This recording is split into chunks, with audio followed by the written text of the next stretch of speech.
It was a story even Walt Disney couldn't crack, and one that took a near 50 years to be adapted by the Disney studio. However, when it became one of the most beloved films they had ever made, sporting a character now regarded as one of the studio's most iconic. With a live-action remake finally here, we'll take a look at the entire history of The Little Mermaid and Ariel, spanning all the franchise and character iterations between the 1930s and now. In this edition of Cartoon Evolution presents Explaining Disney.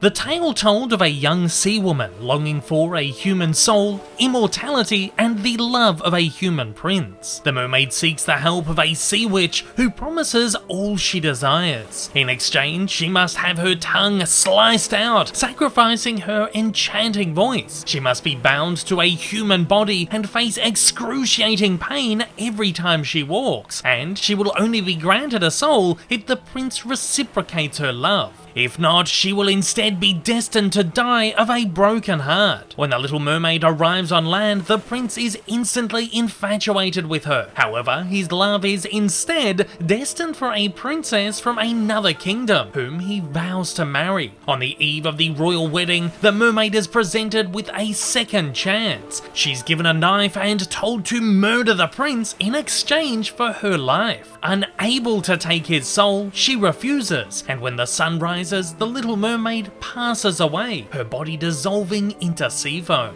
However, for her passionate, selfless deed, she will be granted an immortal soul after 400 years of servitude. The story was one particularly close to Andersen's heart, with many scholars believing he imbued much of himself and his own emotional view of the world into the character. 100 years later, following the gigantic success of 1937's Snow White and the Seven Dwarfs, his first feature-length animation, American animator Walt Disney set sights on his next, seeking to follow up with more tales based on literary myths and folklore. With a gigantic library of books procured from around the globe, Walt found fascination in the fairy tales of Andersen and put his artists to work on numerous adaptations. In 1938, artist Bianca Majoli crafted a series of storyboards for a Steadfast Tin Soldier short, originally intended for inclusion in Fantasia, while researcher Mary Goodrich tackled a story treatment for a feature based on the Snow Queen. The Ugly Duckling had been adapted as a black and white Silly Symphony cartoon in 1931, though Walt readapted it in Technicolor in 1939, winning an Academy Award for it. By the early 1940s, Walt was instead considering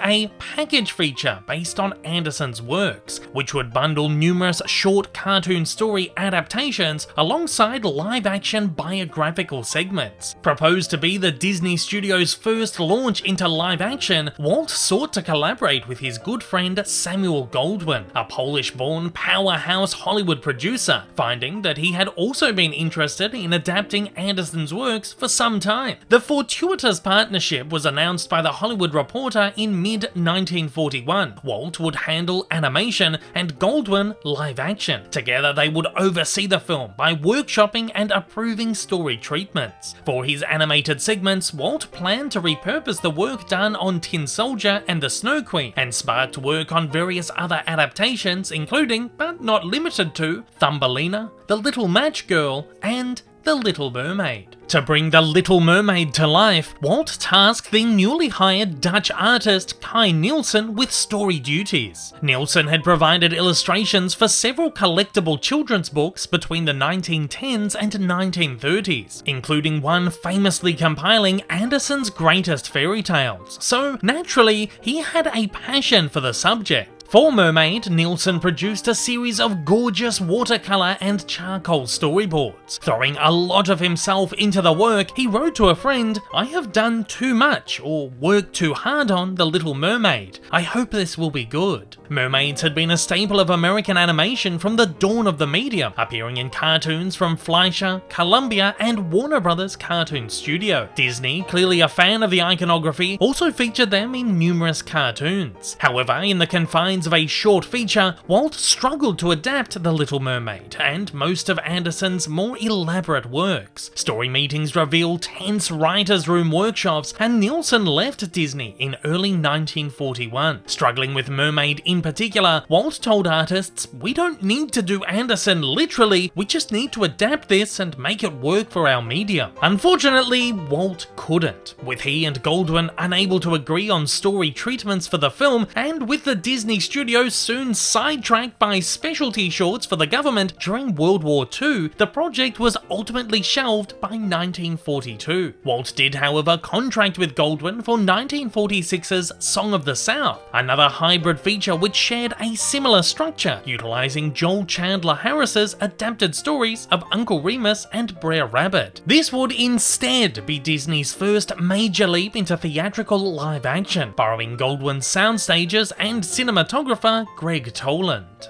Goldwyn returned to the Andersen project a decade later without Walt, producing 1952's musical fantasy biopic Hans Christian Andersen for RKO Pictures, starring legendary song and dance man Danny Kaye. Ultimately, fairy tale segments, including The Little Mermaid, were told through song and live-action ballet instead of animation. The movie was hugely successful, becoming one of the highest grossing of the year, spawning an iconic soundtrack and earning 6 Academy Award nominations. It's believed that Disney artists felt somewhat slighted, believing that Walt let Goldwyn get it away from him.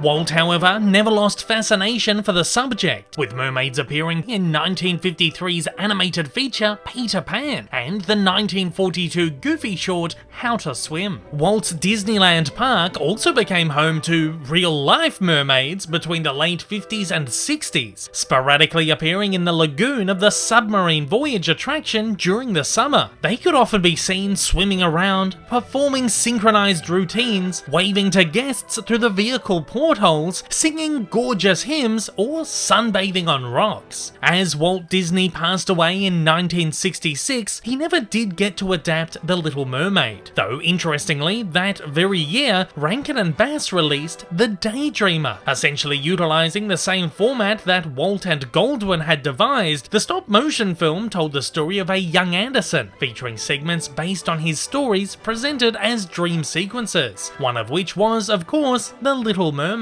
Another effective adaptation of the tale also arose in 1968 Soviet Russia, Soyuz-Multfilm's spectacular 30-minute retelling Rusalochka by Ivan Aksenchuk, told through a then-emerging stylized limited animation. Some speculate that Walt never stopped considering a Little Mermaid movie, with concepts possibly in active development at the studio until his death. One interesting piece of Disneyana that arose in 1969 was a Disneyland Records storyteller LP titled Misty the Mischievous Mermaid, written by song and story writer Tom Adair. It told the story of a young red-headed mermaid and her adventures searching for pirates' treasure alongside her aquatic animal pals and her human friends. Though the book has no real connection to Andersen's tale or Walt's attempt to adapt it, Disney Records historian Greg Urbar speculates that Adair may have initially devised Misty as a story treatment for a proposed film. Others theorize that the record and accompanying picture book incorporates concepts for a more contemporary take on Little Mermaid developed during Walt's later years. In the following years, numerous animation houses across the globe put spins on the tale. In 1971, Mushi Productions' Japanese anime anthology series Andersen Monogatari adapted the story. In 1974, Reader's Digest and Gerald Potterton Productions likewise adapted it for Canadian television, and in 1975, Toei Animation produced a stunning feature-length film directed by Tomoharu Katsuma. In 1976, 2 live-action feature adaptations adaptations emerged: Vladimir Bychkov's Rushalochka, a Soviet Russia remake of the 1968 animated short, and Karol Kachinya's Mala Morska Villa, a markedly more fantastical telling from Czechoslovakia. In 1987, an episode of American anthology TV series Fairy Tale Theatre also retold the tale, starring Pam Dawber, Treat Williams, and Helen Mirren.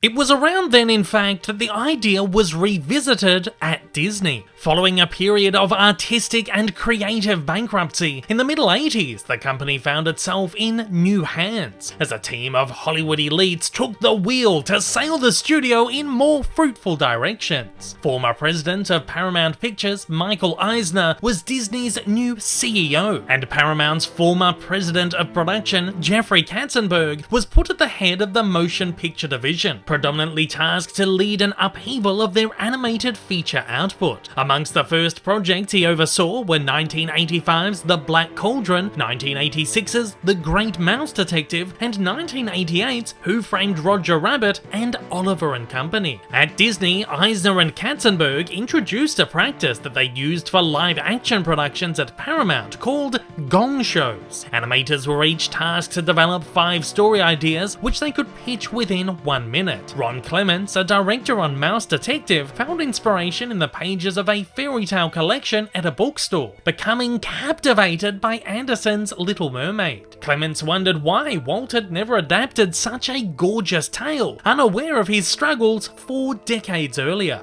Clements spent 2 weeks crafting a 2-page treatment, lightening up some of the story's darker elements and giving it a happy ending. When he pitched it to Eisner and Katzenberg, he was unanimously gonged or shut down. The execs found it far too similar to the then recently released Splash, a 1984 live-action starring Daryl Hannah as a mermaid and Tom Hanks as the human man she falls in love with. This fish-out-of-water tale was Disney's first movie aimed at older audiences and was hugely successful, with a sequel in the works, eventually released in 1988 as telemovie Splash 2. They were scared of confusing the audience. Regardless, Katzenberg read Clements' treatment and found it to be outstanding, better in the writing than in the telling. He approved The Little Mermaid for development the very next day. Katzenberg hired numerous screenwriters, but none could crack the story. It suggested that at some point, the film was even briefly considered as a live action. After some time, Clements suggested that he and Mouse Detective writing and directing partner John Musker give it a go. Musker said, "The idea of doing a fairy tale appealed to me because it was certainly part of the Disney tradition, but there hadn't been one in 30 years, so it was trying to find a new approach to it that had never really been done before." To distance the film from those that came before, Clements added that they aimed to find a spin that could reflect the new generation. Ron and John completely re-envisioned the story. They made the passive, dreary mermaid, now named Ariel, an independent spirit, rebellious and active, and gave her plight a much more positive spin, no longer destined for a doomed fate. Gone was all the blood and gore. The Sea Witch doesn't rid her voice by removing her tongue, but by way of enchantment, and Ariel isn't forced to agonizingly trudge through pools of blood when she walks. Ariel was surrounded by a new cast of characters as well, a pompous crab named Sebastian, and a friendly dolphin, later changed to a fish named Flounder. Katzenberg called Clements and Musker's script stunning, later saying it was one of the best of anything I've ever had. The two were likewise put at the helm of the film as directors. However, there was still clearly something missing. Enter Howard Ashman, celebrated playwright and lyricist behind the lauded off-Broadway musical Little Shop of Horrors. By all accounts, an absolute genius, Ashman had been recruited by then Disney Animation president Peter Schneider, the former company manager for Little Shop, to write Once Upon a Time in New York City for Oliver and Company. Upon further recommendation from his good friend David Geffen, then when producing the feature adaptation of Little Shop for Warner's, Katzenberg met with Ashman. An openly gay man, Ashman gravitated to this story of the outsider, finding a piece of himself in Ariel. He jumped at the chance to work on the movie, bringing in his Little Shop collaborator, composer Alan Menken, to help craft the songs and musical score. Ashman helped Clements and Musker retool the story once more. With an encyclopedic knowledge of American musicals and a deep love and understanding of the Disney films, Ashman showed the team how to craft an animated Broadway musical, spawning a new breed of animated film that used music and lyrics to propel the story forward and give characters personality. Animation historian Charles Solomon calls Ashman's lyrics clever,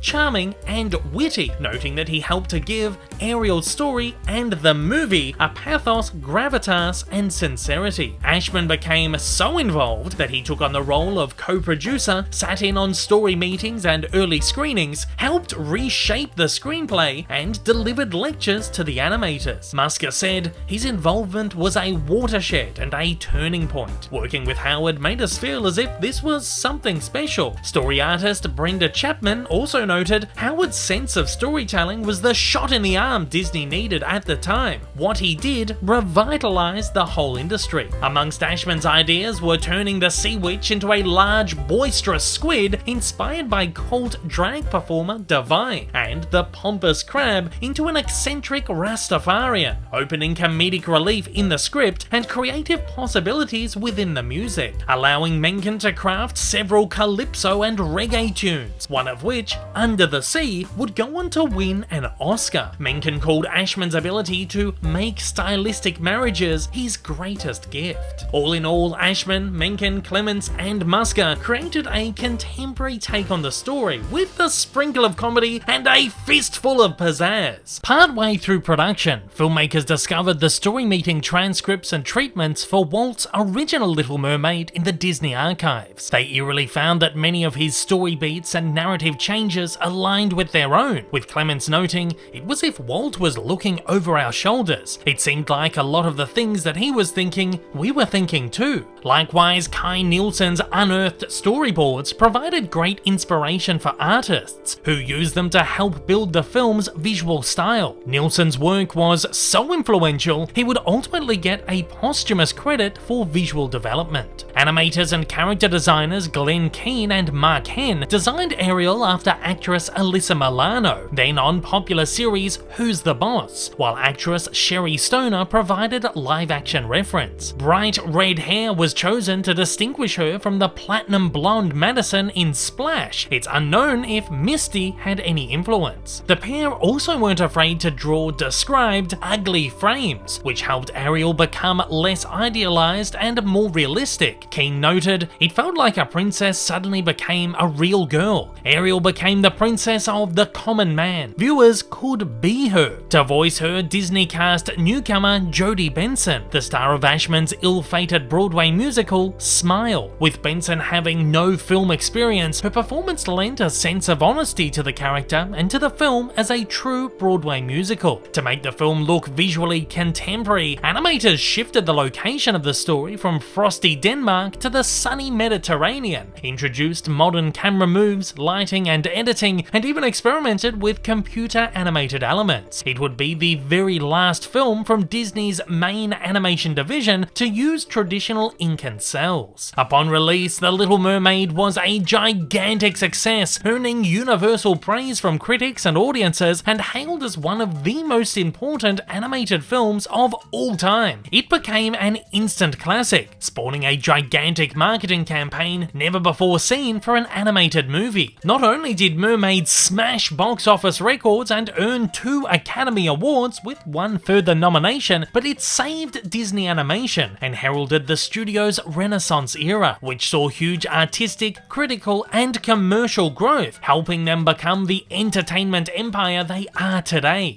Walt Disney's Little Mermaid had finally come to fruition almost 50 years later. As for his other abandoned Andersen works, Bianca Majoldi's Steadfast Tin Soldier was resurrected for 1999's Fantasia sequel, Fantasia 2000. The Little Match Girl became a 2006 Academy Award-nominated animated animated short by Lion King director Roger Allers, and The Snow Queen, a particularly tough project to crack, ultimately became 2013's Frozen, spawning one of the studio's most lucrative franchises of all time. While exiled Disney animator Don Bluth would be the one to eventually adapt Thumbelina in 1996, it's interesting to note that he sneakily played the Disney logo during test screenings to trick audiences, and even cast Benson to portray Thumbelina herself. At one point, Disney even attempted to gain distribution rights to the movie, and though they went to Warner Brothers, 20th Century Fox attained them only a few years later when they acquired Bluth's studio. Following Disney's 2017 acquisition of Fox, the movie inadvertently rests within their catalogue.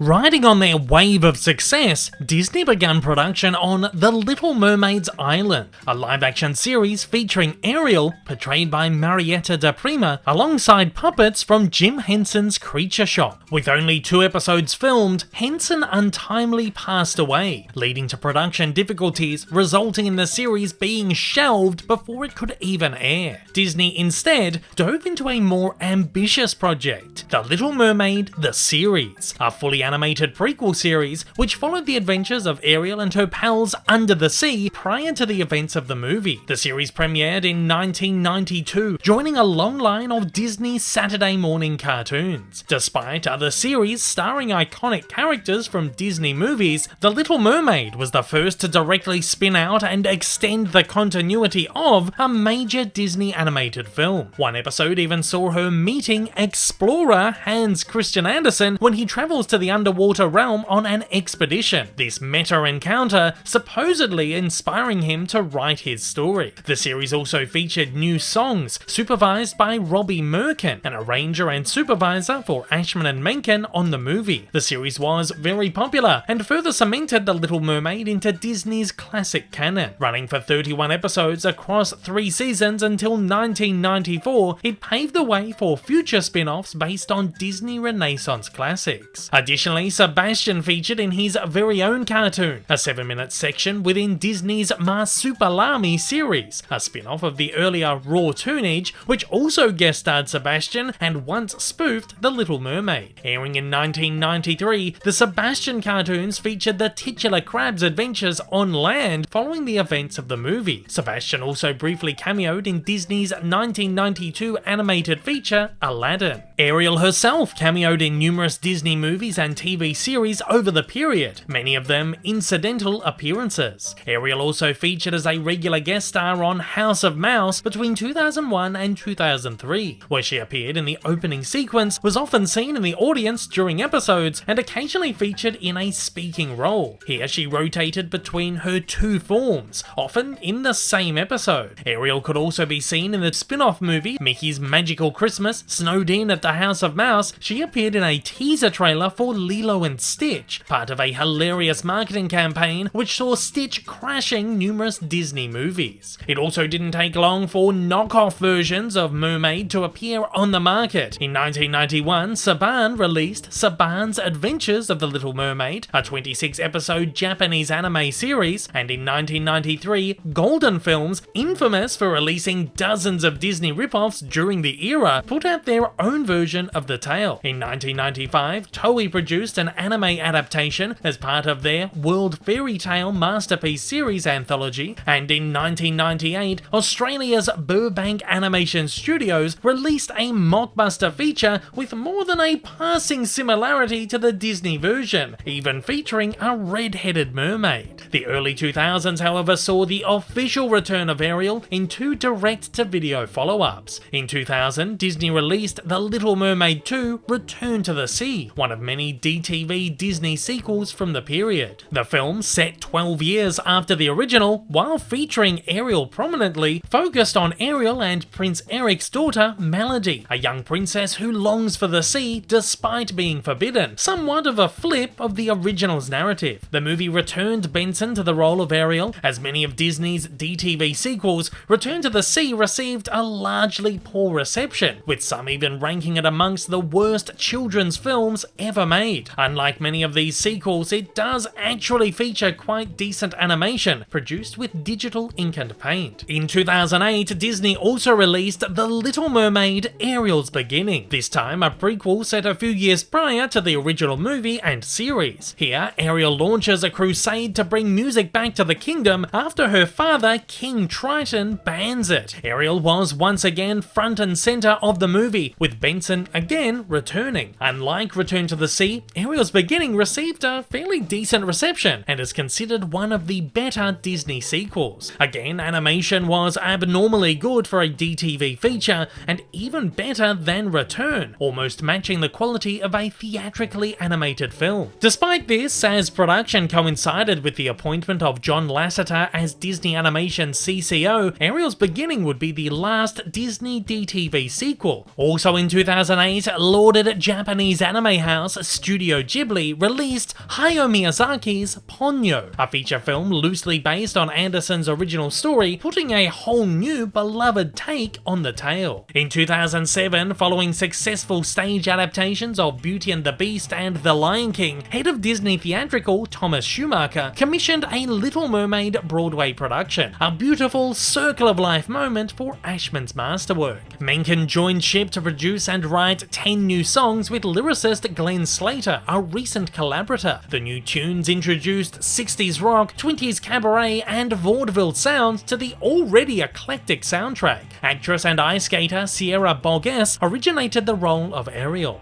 Reception to the production was relatively positive, though a more mixed response than the previous two productions meant that it had a relatively short run, closing in 2009 after 685 performances. A decade later, in 2019, another musical version, The Little Mermaid Live, was staged for television. Utilising an odd hybrid format, the special screened clips from the animated movie with only the musical sequences performed and recorded live, staging songs from both the movie and the Broadway musical. The special starred Auli E. Carvalho, the voice of Disney's Moana, as Ariel. Despite a lukewarm reception, the special was watched by over 9 million viewers. Carvalho was not, however, the first actor to portray the character in live action, with Ariel appearing on Disney's ABC fantasy drama Once Upon a Time. Portrayed by Joanna Garcia, she made her first appearance in a self-titled episode in 2013, soon becoming a recurring character. Ariel's plotline roughly adapted Disney's Little Mermaid, though within the fairy tale world sees her as a Neverland mermaid and teams her up with the likes of Snow White,